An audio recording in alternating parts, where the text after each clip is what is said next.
Welcome, everyone. I'm absolutely thrilled to have you here for today's explainer. You can think of biology as this incredibly complex, beautiful symphony. But to truly understand the music, you have to know the individual notes first, and chemistry provides exactly those notes. If you've ever looked at a complex living organism, maybe a towering redwood tree, a soaring eagle, or honestly, even just your own hands, and wondered, how is all of this actually put together? Well, you are in exactly the right place. Today, we're taking on the role of microscopic detectives. We're going to uncover the fundamental chemistry that makes biology entirely possible because, as it turns out, the grand, majestic complexity of life is actually just the result of tiny, microscopic pieces following a few very specific rules. Okay, let's dive into this. Here's our lesson plan for today. First, meet your building blocks. Second, inside the atom. Third, isotopes and biological clocks. Fourth, the rule of 8. Fifth, making connections, chemical bonds. And finally, number 6, weak bonds, strong life. Let's get started. Section 1. Meet your building blocks, matter and elements. To really understand the majestic structures of life, we have to look at the individual Lego bricks of the universe. In scientific terms, we call this matter and elements.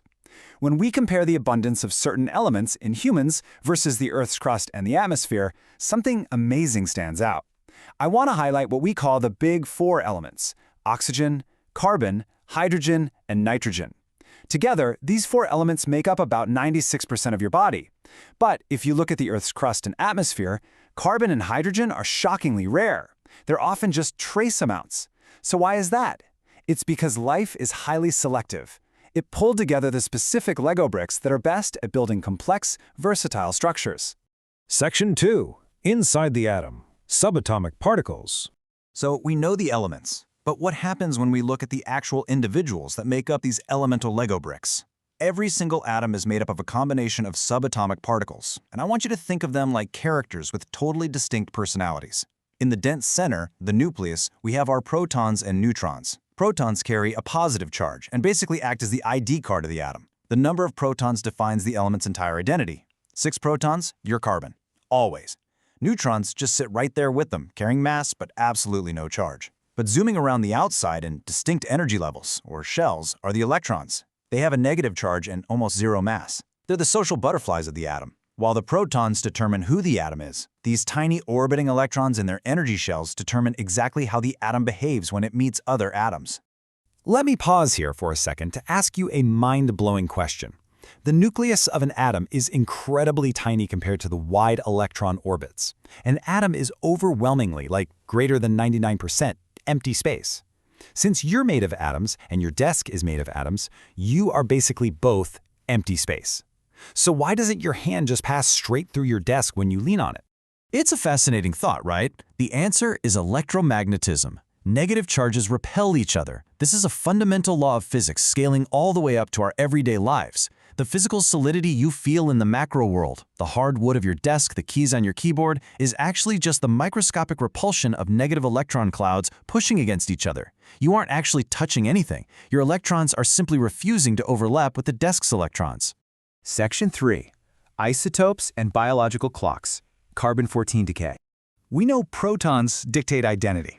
But what happens when atoms of the exact same element have different numbers of neutrons? And this brilliantly illustrates the concept of isotopes. Let's look at carbon. Most carbon has 6 protons and 6 neutrons, making it carbon-12.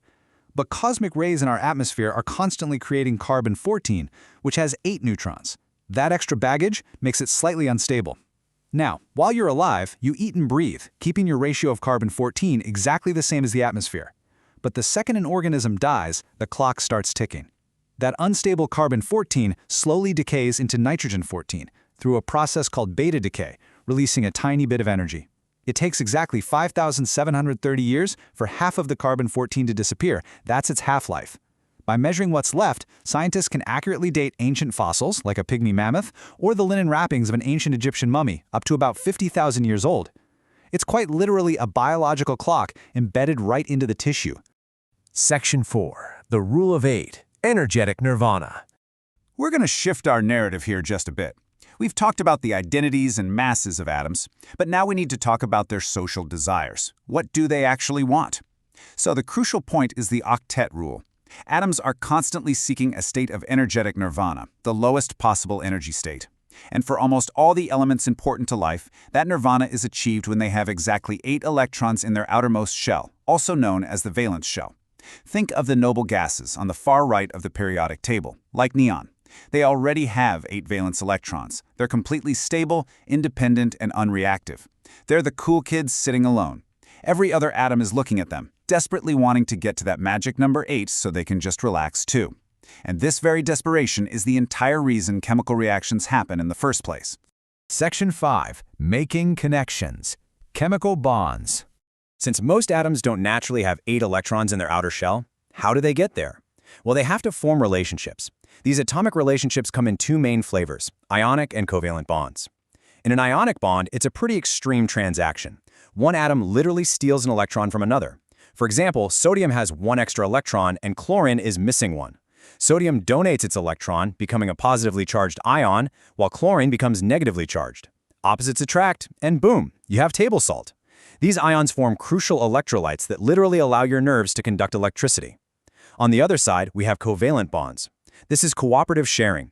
Think of a covalent bond like 2 people sharing an umbrella in the rain. They have to stay close together to both get the benefit. Atoms sit close together and mutually share their outer electrons, so they both feel like they have a full shell. This sharing is incredibly strong, and it's the glue that holds our complex biology together, from the water in our cells to the massive chains of our DNA and proteins. Now, what's really interesting about these connections is that not all sharing is equal. Within covalent bonds, we have nonpolar and polar. Nonpolar is a perfectly equal tug of war. The atoms share the electrons perfectly equally, so there are no charges. Oxygen gas does this. But in a polar covalent bond, one atom is a total electron hog. In water, oxygen is much larger than hydrogen. It has more protons in its nucleus, meaning it has a much stronger pull on those shared negative electrons than the tiny hydrogens do. Because electrons are negative, this gives the oxygen end of the water molecule a slight negative charge, and the hydrogen ends a slight positive charge. And you know what? This polarity is arguably the most important physical trait in all of biology. Section 6. Weak bonds, strong life. Essential interactions. We've talked about the strong ionic and covalent bonds, but life is dynamic. It needs flexibility. That's where these weak interactions come in. Because water has those slightly positive and negative ends, water molecules act like tiny magnets, sticking to each other. These are hydrogen bonds. They're individually weak and easily broken, but collectively they're incredibly powerful. Then we have van der Waals interactions, which are tiny, temporary fluctuations of electron density when atoms get super close to each other. Think of these weak bonds like microscopic Velcro. A single tiny hook of Velcro is easy to pull apart, right? But thousands of them together can hold incredible weight. While covalent bonds build the backbone of your cellular proteins, it's these weak, temporary hydrogen and van der Waals bonds that actually fold those proteins into the precise 3D shapes required to keep you alive. Let's wrap up with this profound thought from our material. Without these 2 types of weak bonds, life as we know it would not exist. I really want you to sit with that for a moment. You are a macroscopic being, capable of thought, movement, and emotion. Yet your entire physical existence relies completely on microscopic, incredibly fragile hydrogen bonds gently zipping up the 2 halves of your DNA and van der Waals forces holding the precise shape of the enzymes digesting your last meal. If the universe didn't allow for the weak, temporary sharing of partial charges between electron clouds, the complexity of biology just wouldn't be possible. The next time you look in the mirror, ask yourself, are you just a collection of atoms trying to satisfy the rule of 8, or are you something more? Thanks so much for learning with me today, and I'll catch